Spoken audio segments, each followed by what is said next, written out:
Hello friends, स्वागत है आपका हमारे चैनल स्टडी यूपी 53 में। दोस्तों, जैसा कि आप सभी इस बात से अवगत होंगे ही कि मैं अब तक 3 वीडियो उत्तराखंड स्पेशल से वन लाइनर में 3 वीडियो आपको प्रोवाइड करा चुका हूं। और आज उसी की श्रृंखला में ये मेरा चौथा वीडियो है, जो कि उत्तराखंड के बेसिक जो भी वहाँ के लोकसभा सीटें हैं, राज्यसभा सीटें, और जो बेसिक इंट्रोडक्शन है उससे रिलेटेड है। और लगभग हम इसमें 1000+ क्वेश्चन जो भी इम्पोर्टेंट हैं उसको देखेंगे। तो चलिए देर न करते हुए हम अपने इस क्वेश्चन की श्रृंखला को स्टार्ट करते हैं।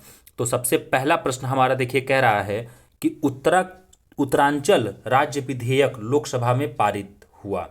तो मित्रों, याद रखिएगा आप लोग कि उत्तराखंड तो ये 2006 में नाम बदल करके उत्तराखंड हुआ है, उत्तरांचल से उत्तराखंड। लेकिन सबसे पहले हम उत्तरांचल नाम से ही इसे देखेंगे। तो उत्तरांचल राज्य विधेयक लोकसभा में कब पारित हुआ था? तो यह 1 अगस्त सन 2000 को उत्तरांचल राज्य में लोकसभा में ये विधेयक पारित हुआ था। अगला प्रश्न है कि उत्तरांचल राज्य विधेयक राज्यसभा में कब पारित हुआ? तो यह 10 अगस्त सन 2000 को पारित हुआ। ये सभी मोस्ट इंपॉर्टेंट प्रश्न है, इसे ध्यान से पढ़ते चलिए। अगला प्रश्न है कि उत्तरांचल राज्य विधेयक राष्ट्रपति KR नारायण द्वारा स्वीकृत कब किया गया? तो 28 अगस्त सन 2000 को। तो आपसे नाम भी पूछ सकता है कि उस समय राष्ट्रपति कौन थे? तो KR नारायण। अगला प्रश्न है कि उत्तरांचल राज्य का गठन, तो यह 9 नवंबर सन 2000 को। उत्तरांचल राज्य किससे कट करके अलग होता है? तो यह यूपी से कट कर, उत्तर प्रदेश से कट करके अलग होता है। अगला प्रश्न है मित्रों कि भारतीय गणतंत्र का, तो यह कौन सा राज्य था? 27वां राज्य था। ठीक है। अगला प्रश्न है मित्रों कि पर्वतीय राज्यों के क्रम में सबसे अध्ययनत गठित पर्वतीय राज्य कौन सा है? तो यह उत्तराखंड 11वां राज्य है। मतलब कि पर्वतों के क्रम में यह 11वां राज्य गठित हुआ था, और पूरे स्टेट के क्रम में देखा जाए तो यह 27वां भारत का राज्य गठित हुआ था। अगला प्रश्न है कि राज्य का नाम, तो 31/12/2006 तक क्या था? उत्तरांचल था। उसके बाद 1/1/2007 को उत्तराखंड इसका नाम बदल करके कर दिया गया।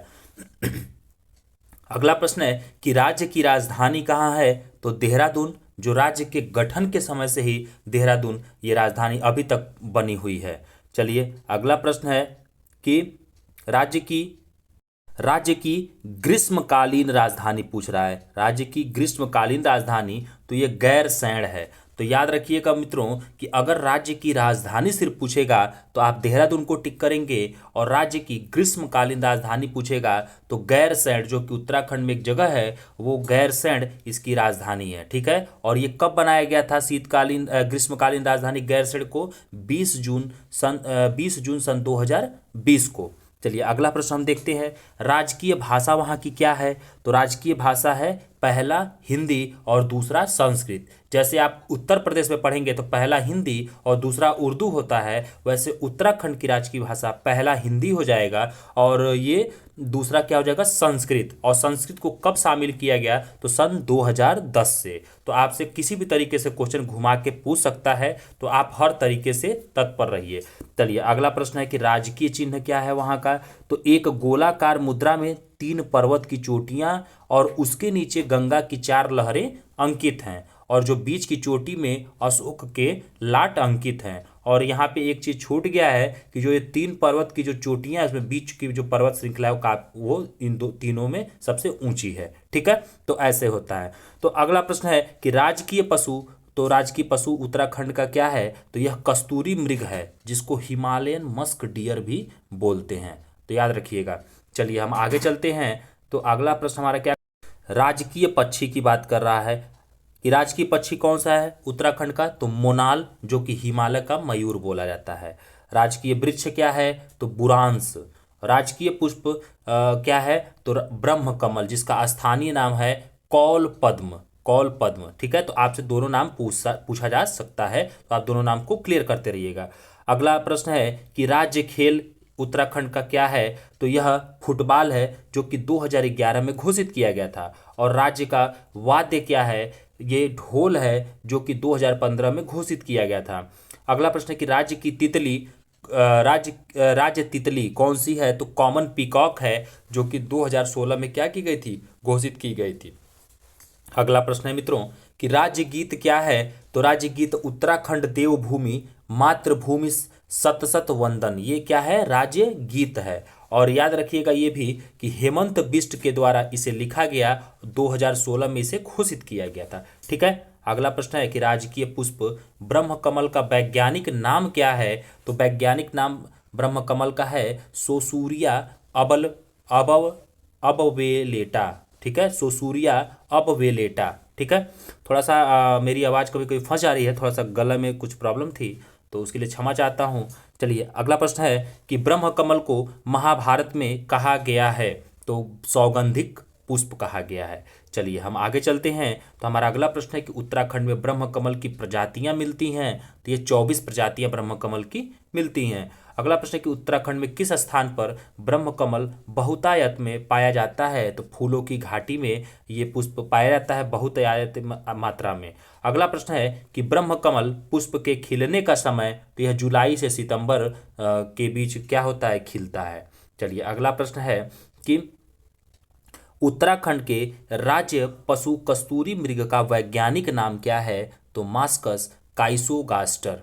ठीक है। अगला प्रश्न है कि कस्तूरी मृग उत्तराखंड के अलावा भारत में और कहाँ कहाँ पाया जाता है? तो यह कश्मीर में, हिमाचल प्रदेश, सिक्किम और अन्य राज्यों में पाया जाता है। अगला प्रश्न है कि उत्तराखंड में कस्तूरी मृग विशेष रूप से पाया जाता है? तो यह फूलों की घाटी, उत्तरकाशी, केदारनाथ और पिथौरागढ़ में पाया जाता है। अगला प्रश्न है मित्रों कि कस्तूरी केवल नर मृग से प्राप्त किया जाता है और वह भी एक बार में केवल, तो कितना प्राप्त किया जाता है एक बार में? 30 से 45 ग्राम तक।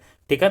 तो जब मैं आपको कॉन्सेप्ट की क्लास पढ़ाऊंगा तो वहाँ पे मैं आपको पूरा बताऊंगा कि ये कस्तूरी मृग कैसे बनता है, कहाँ पे पाया जाता है, क्यों नर मृग में ही पाया जाता है, ये सारी चीज़ मैं आपको वहाँ पे बहुत ही जल्द आपको वो भी वीडियो प्रोवाइड कराने वाला हूँ। तो ये बस मैं एज वे रिवीजन के सीरीज आपके लिए अवेलेबल करा रहा हूँ। ठीक है।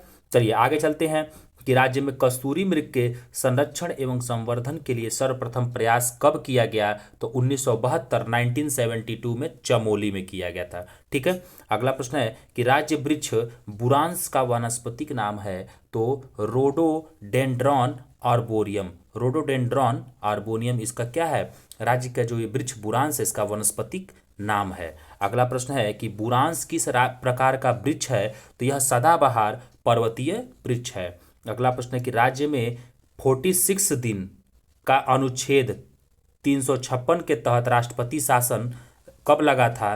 तो यह 27 मार्च से 12 मई 2016 को लगा था। मतलब कि यह देश में सबसे कम दिन का राष्ट्रपति शासन था। याद रखिएगा आप लोग, कितने दिन का था? 46 दिन का। ठीक है। 2016 में लगा था 27 मार्च से 12 मई के बीच। ठीक है। अगला प्रश्न है मित्रों कि भारतीय संविधान के किस अनुच्छेद के तहत राज्यों हेतु राज्यपाल की व्यवस्था है? तो अनुच्छेद 153 के तहत। अगला प्रश्न है कि राज्यपाल की नियुक्ति की जाती है? तो ये कौन करता है? राष्ट्रपति के द्वारा राज्यपाल की नियुक्ति की जाती है। राज्य में विधानमंडल है? तो राज्य में जो विधानमंडल है वो एक सदनात्मक है, मतलब कि यहाँ पे विधान परिषद नहीं है, सिर्फ विधानसभा है। ठीक है। चलिए अगला प्रश्न हम चलते हैं मित्रों, तो थोड़ा सा हम इसे ऊपर कर लें। प्रथम विधानसभा भवन कहाँ है? तो यह देहरादून में है। और द्वितीय विधानसभा भवन, तो यह वीर चंद्र सिंह गढ़वाली विधानसभा परिसर भाराड़ीसैंण गरसैंण चमोली में स्थित है। अभी मैंने आपको बताया मित्रों कि हर समय राजधानी रहती है देहरादून और ग्रीष्मकालीन राजधानी होती है गैरसैंण। ठीक है। तो याद रखिएगा प्रथम विधानसभा भवन कहाँ है? देहरादून। और द्वितीय विधानसभा भवन कहाँ है? तो यह गैरसैंण में है। और क्या नाम है इसका? वीर चंद्र सिंह गढ़वाली विधानसभा परिसर। अगला प्रश्न है मित्रों कि देश में 2 विधानसभा भवन वाले अन्य राज्य कौन कौन से हैं? तो महाराष्ट्र व जम्मू कश्मीर।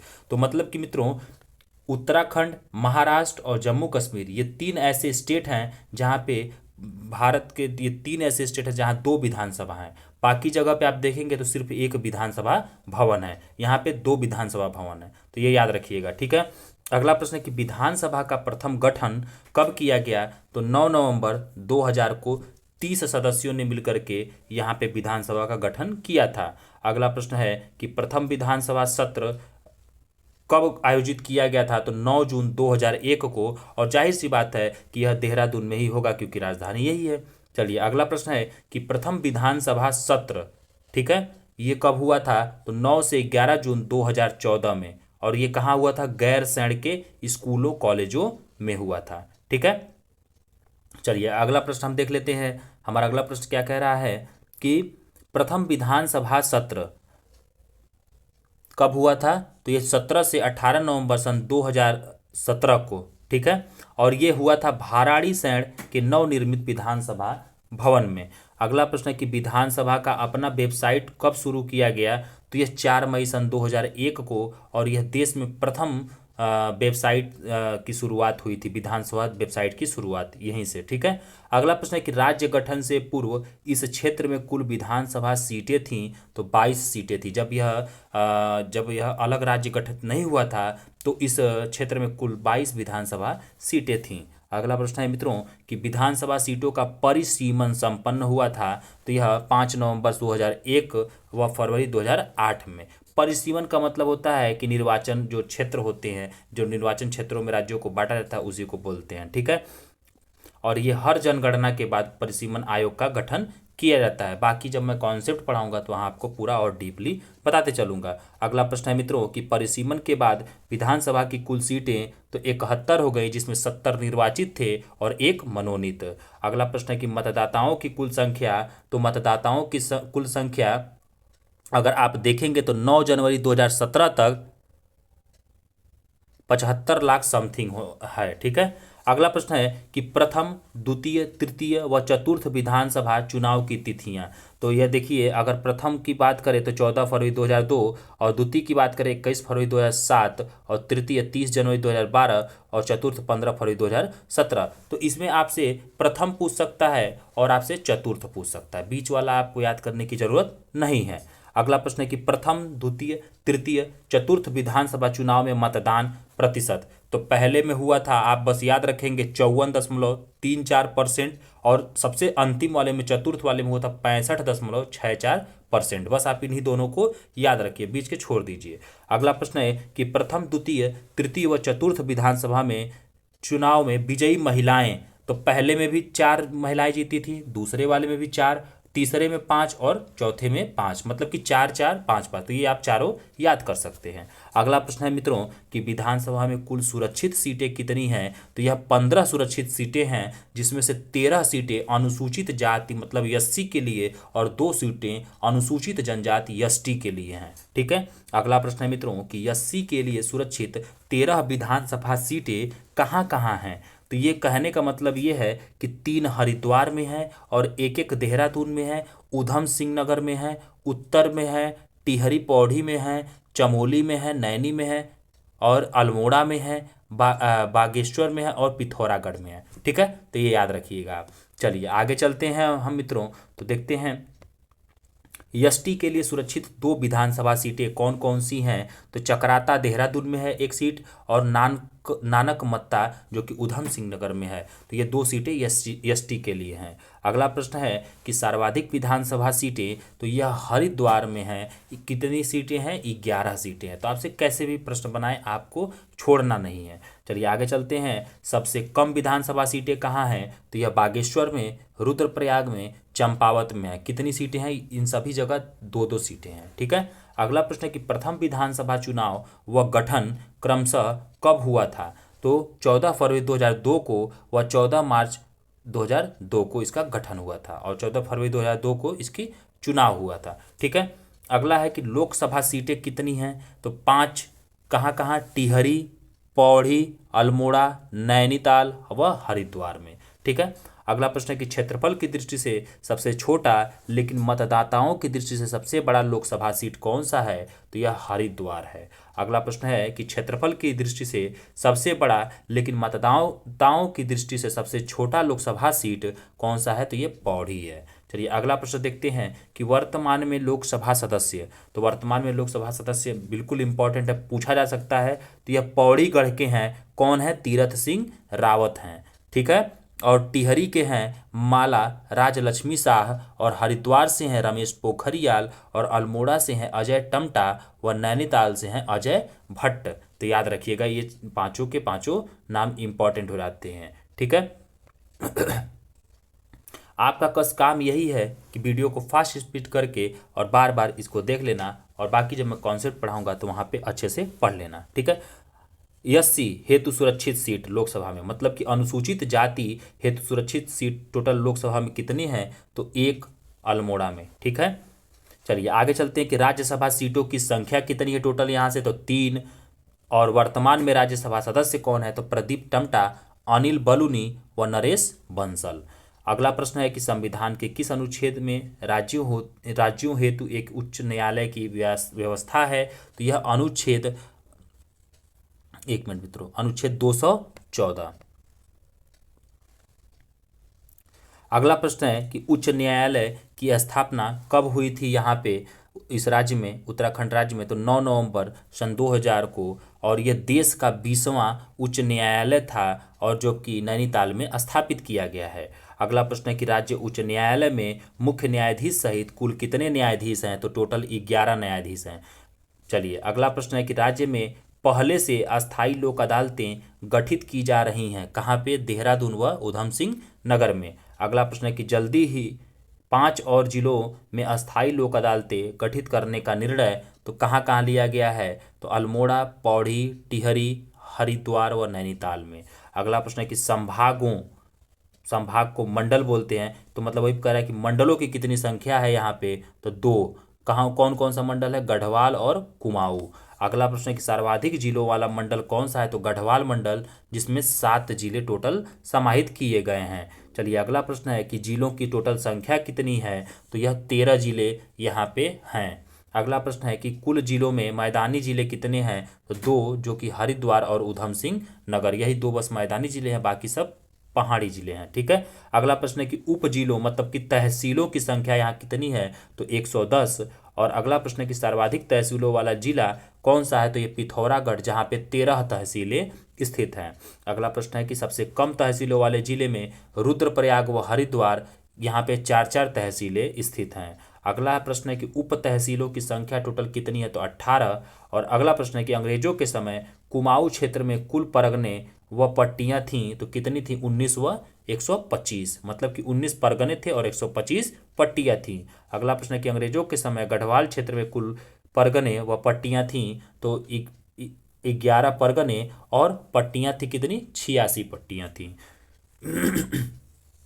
चलिए आगे चलते हैं, विकास खंडों मतलब कि ब्लॉकों की संख्या कितनी है, तो 95 ब्लॉक हैं, जिसमें से 82 पर्वतीय ब्लॉक हैं और 13 मैदानी ब्लॉक हैं। अगला प्रश्न है कि सर्वाधिक विकास खंडों वाला जिला है, तो यह पौड़ी, जहाँ पे 15 ब्लॉक स्थित हैं। अगला प्रश्न है कि सबसे कम विकास खंडों वाले जिले हैं, तो यह रुद्रप्रयाग और बागेश्वर, जहाँ पे 3-3 ब्लॉक स्थित हैं।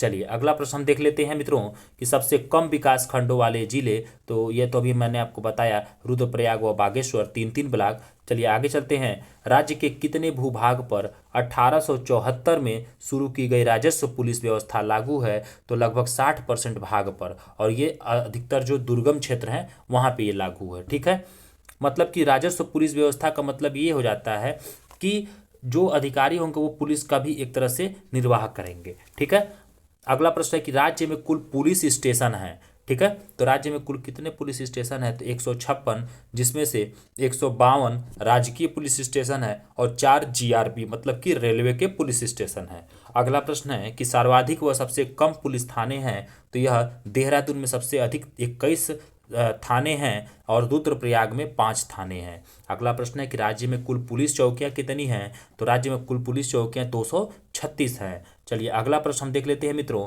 कि राज्य में रेवेन्यू पुलिस के तहत पटवारी चौकियां हैं, तो ये 1225 हैं। चलिए अगला प्रश्न है कि राज्य सेवा में राज्य के एससी, एसटी व ओबीसी हेतु आरक्षण के क्रमशः कितने प्रावधान हैं, तो उत्तराखंड राज्य में एससी के लिए 19% और एसटी के लिए 4%, व ओबीसी के लिए 14% आरक्षण की व्यवस्था है। चलिए अगला प्रश्न है कि राज्य सेवा में राज्य के भूतपूर्व सैनिकों, खिलाड़ियों, विकलांगों हेतु आरक्षण है क्रमशः।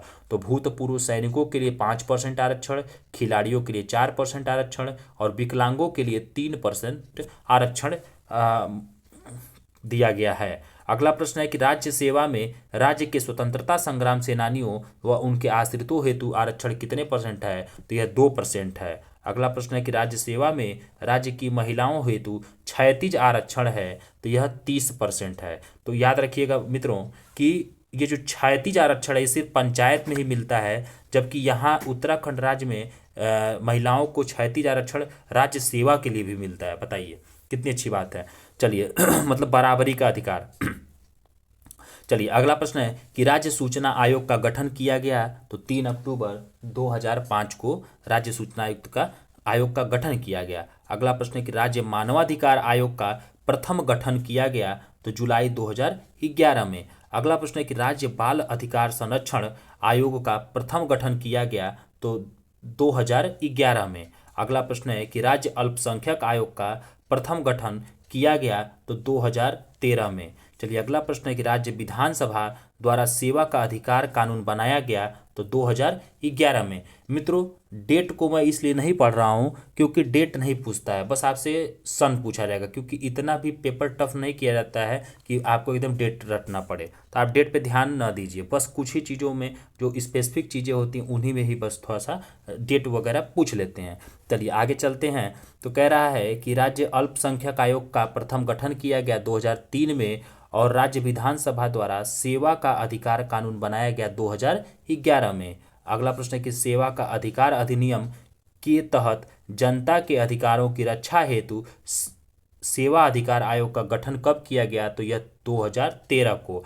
फिर अगला प्रश्न मित्रों कि जनता द्वारा अपनी समस्याओं को ऑनलाइन दर्ज कराने हेतु 26 जनवरी 2013 से संचालित वेबसाइट कौन सा है?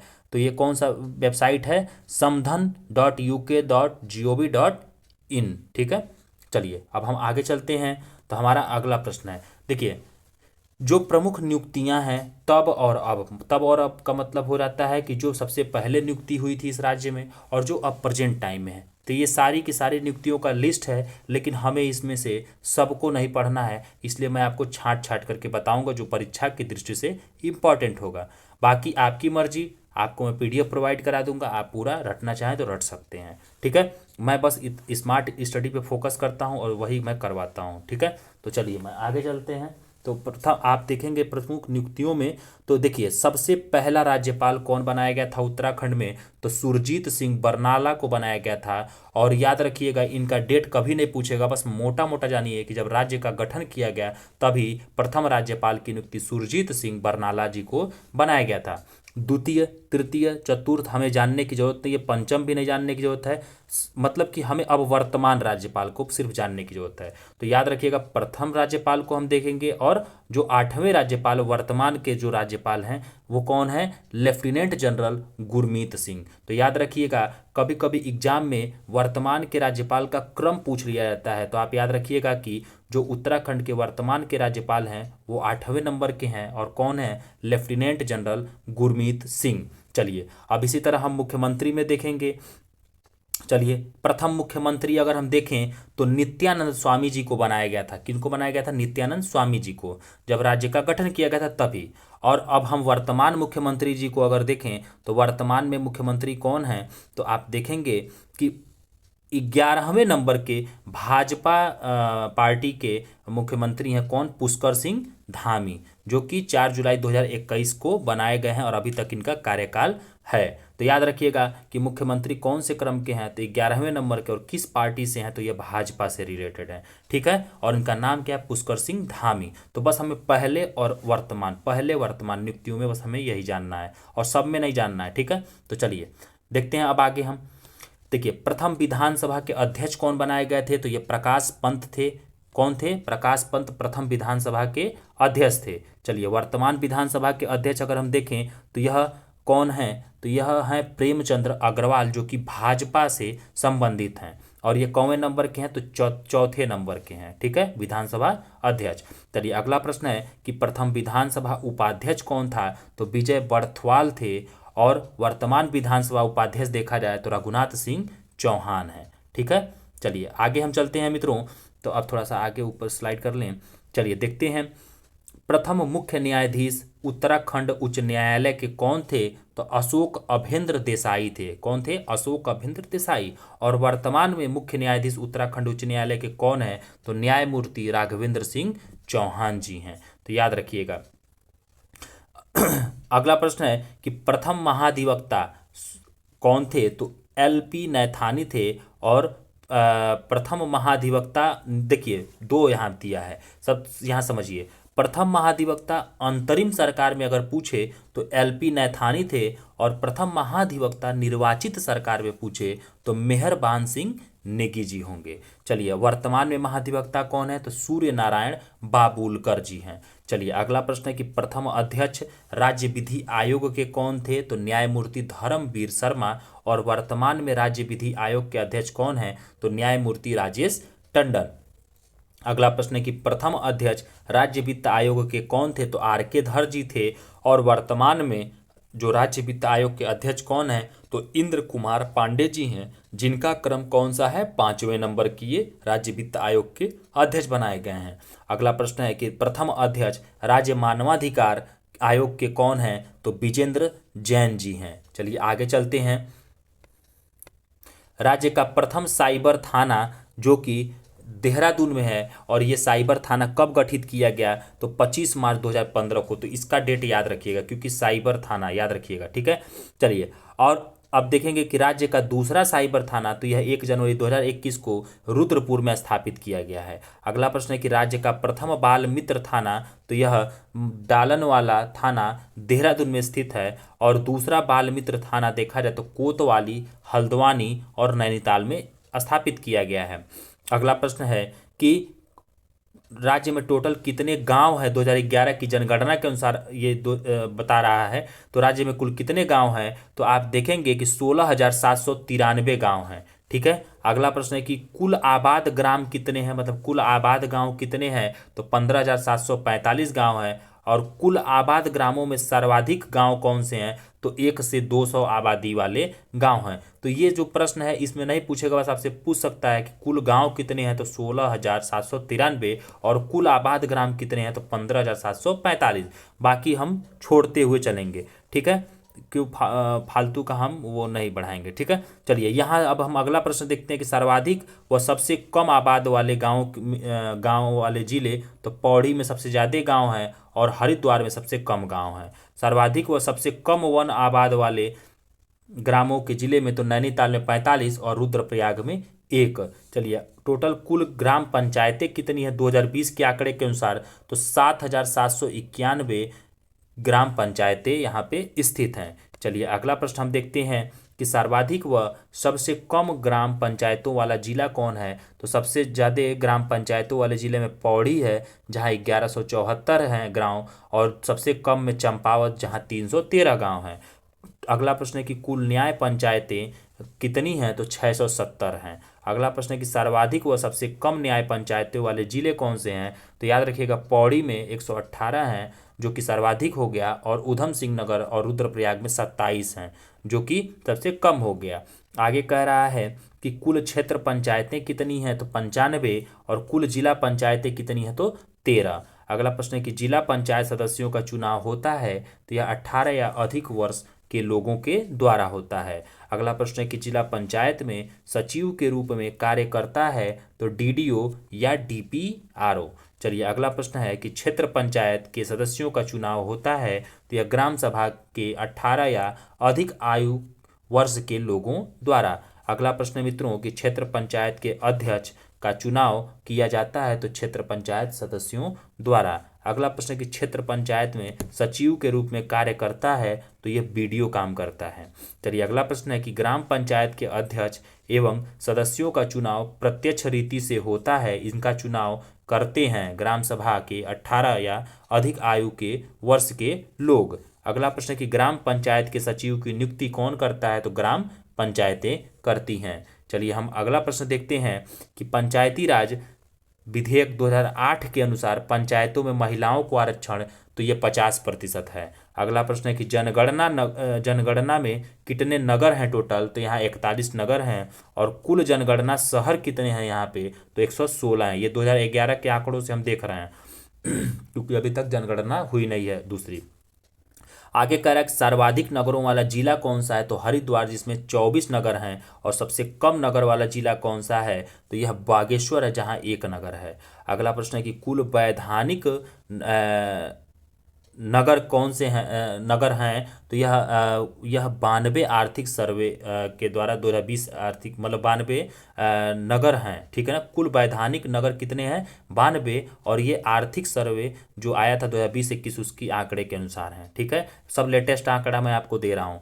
चलिए आगे मैं चलता हूँ, तो देखते हैं कि अगला प्रश्न की कुल कार्यशील नगर निगम कितने हैं, तो यहाँ पे 8 नगर निगम है। कहाँ कहाँ, देहरादून, हरिद्वार, हल्द्वानी, काशीपुर, रुद्रपुर, रुड़की, ऋषिकेश और कोटद्वार। और ये भी आर्थिक सर्वे 2020-21 की रिपोर्ट से पता चलता है। अगला प्रश्न है कि कुल कार्यशील नगर पालिका परिषदें कितनी हैं, तो यहाँ 41 हैं, ठीक है। अगला प्रश्न है कि राज्य की सबसे पहली नगर पालिका परिषद है, तो मसूरी नगर पालिका परिषद। अगला प्रश्न है कि कुल कार्यशील नगर पंचायतें, तो यह 43 हैं। कुल विकास प्राधिकरण कितने हैं, तो 14, 2020 के आंकड़ों के अनुसार ये 14 हैं, ठीक है। अगला प्रश्न है कि कुल आवास विकास परिषद, तो ये 1 हैं। अगला प्रश्न है कि नगर मतलब कि मेयर और सभासदों का चुनाव होता है, तो यह प्रत्यक्ष रीति से। अगला प्रश्न है कि नगर उप मेयर का चुनाव होता है, तो अप्रत्यक्ष रीति से। अगला प्रश्न है कि कैंटोनमेंट बोर्ड, तो यह 9 हैं और ये सैन्य कस्बों में है। अगला प्रश्न है कि नोटिफाइड एरिया, तो यह 1 है। और अगला प्रश्न है कि औद्योगिक कस्बे, तो ये 2 हैं। अगला प्रश्न है कि वनों के प्रबंधन व नियंत्रण हेतु राज्य में वन पंचायतों के गठन की शुरुआत 1931 से हुई। अगला प्रश्न है कि ग्राम पंचायतों की तरह वन पंचायतें भी कानूनी संस्थाएं होती हैं। अगला प्रश्न है कि अब तक गठित की जा चुकी हैं, तो यह 12,167 वन पंचायतें। अगला प्रश्न है कि राज्य में कुल वन क्षेत्र में से वन पंचायतों के नियंत्रण में कितने वन क्षेत्र हैं, तो लगभग 15.32% वन हैं। अगला प्रश्न है मित्रों कि वन पंचायतों में महिलाओं हेतु आरक्षण कितना है, तो यह 50% है। चलिए हम आगे चलते हैं, तो अगला हमारा प्रश्न क्या कह रहा है, चलिए इसमें भी हमको छांटना पड़ेगा कि वर्तमान अध्यक्ष राज्य मानवाधिकार आयोग के उत्तराखंड में कौन है, तो न्यायमूर्ति विजय कुमार बिष्ट जी हैं। अब आप देखिए कि इसमें हम हमको वर्तमान बस जानना है, प्रथम नहीं जानना है। तो वर्तमान अध्यक्ष राज्य महिला आयोग की कौन है, विजया बड़थवाल जी हैं। अच्छा, वर्तमान अध्यक्ष राज्य बाल अधिकार संरक्षण आयोग के कौन है, तो उषा नेगी जी हैं। और वर्तमान अध्यक्ष राज्य ओबीसी आयोग के अध्यक्ष कौन है, तो डॉक्टर कल्पना सेनी जी हैं। अगला प्रश्न है कि वर्तमान अध्यक्ष राज्य एससी आयोग मतलब कि अनुसूचित जाति आयोग के अध्यक्ष कौन है, तो मुकेश कुमार हैं। और वर्तमान में अध्यक्ष एसटी आयोग के कौन हैं, तो यह मूर्तराम शर्मा जी हैं। अगला प्रश्न है कि वर्तमान में राज्य लोक सेवा आयोग मतलब कि उत्तराखंड लोक सेवा आयोग के अध्यक्ष कौन हैं, तो मेजर जनरल आनंद सिंह रावत जी हैं। और याद रखिएगा ये 8वें लोक सेवा आयोग मतलब कि राज्य लोक सेवा आयोग के अध्यक्ष हैं यहाँ के। अगला प्रश्न है कि वर्तमान में जो अधीनस्थ चयन आयोग उत्तराखंड का है उसके अध्यक्ष कौन है, तो एस राजू जी हैं, ठीक है। चलिए अब आगे देखते हैं, कह रहा है कि प्रथम राज्य लोकायुक्त कौन थे, तो न्यायमूर्ति SHA रजा थे। और वर्तमान में राज्य के लोकायुक्त कौन हैं, तो ये अभी कोई यहाँ पे इस पद पे बने नहीं है, तो इस नाते इनका नाम खाली छोड़ दिया गया है। अगला प्रश्न है कि प्रथम राज्य मुख्य निर्वाचन आयुक्त कौन थे, तो दुर्गेश जोशी। और वर्तमान में राज्य मुख्य निर्वाचन आयुक्त हैं चंद्रशेखर भट्ट जी। अगला प्रश्न है कि वर्तमान मुख्य सूचना आयुक्त और राज्य सूचना आयोग के तो ये भी पद देखिए अभी खाली है। और वर्तमान अध्यक्ष राज्य अल्पसंख्यक आयोग के कौन हैं, तो डॉक्टर RK जैन जी हैं। अगला प्रश्न है कि वर्तमान मुख्य आयुक्त राज्य सेवा का अधिकार आयोग के कौन हैं, तो S रामास्वामी जी हैं। अगला प्रश्न है कि वर्तमान में 17वें मुख्य सचिव राज्य प्रशासन के कौन हैं, तो यह SS संधू जी हैं। अगला प्रश्न है मित्रों, चलिए देखते हैं कि वर्तमान महानिदेशक उत्तराखंड पुलिस के कौन हैं, तो अशोक कुमार जी हैं और ये 2020 से अभी तक हैं। तो अभी तक हमने पूरा उत्तराखंड का एक बेसिक डिटेल्स और जो भी नियुक्तियां, प्रमुख नियुक्तियां हैं, उनको हमने देखा। तो इस मतलब कि यहाँ पे ये वीडियो इंड होती है, लगभग यह 34-35 मिनट की वीडियो बनी है। और मैं आपसे उम्मीद करता हूँ मित्रों कि आपको ये वीडियो अच्छा लगा होगा, और अगर कहीं कोई कमी रह गई हो तो आप कमेंट बॉक्स में बताइए। और प्लीज़ आप लोग अपना उत्साह बनाए रखिए, जिससे मुझे एनर्जी मिलती है और मैं आप लोगों के लिए और अधिक से अधिक काम करने के लिए प्रेरित होता हूँ। और मैं गारंटी देता हूँ कि आप लोगों के लिए बहुत सारी चीज़ें उत्तराखंड से रिलेटेड, अन्य भी सारी जो भी एग्ज़ाम है उनसे रिलेटेड आपको चीज़ें मौजूद कराऊंगा, जो भी सामग्रियां हैं। और आप कमेंट बॉक्स में बताइए कि आपकी ज़रूरत क्या है, उसके लिए भी मैं कोशिश करूंगा। तो मित्रों, अगर आपको अच्छा लगा हो तो आज ये हमारी उत्तराखंड स्पेशल की चौथी सीरीज थी। और तो प्लीज़ हमारे इस चैनल को लाइक करिएगा, सब्सक्राइब करिएगा और ज़्यादा से ज़्यादा शेयर करिएगा। Okay, thank you.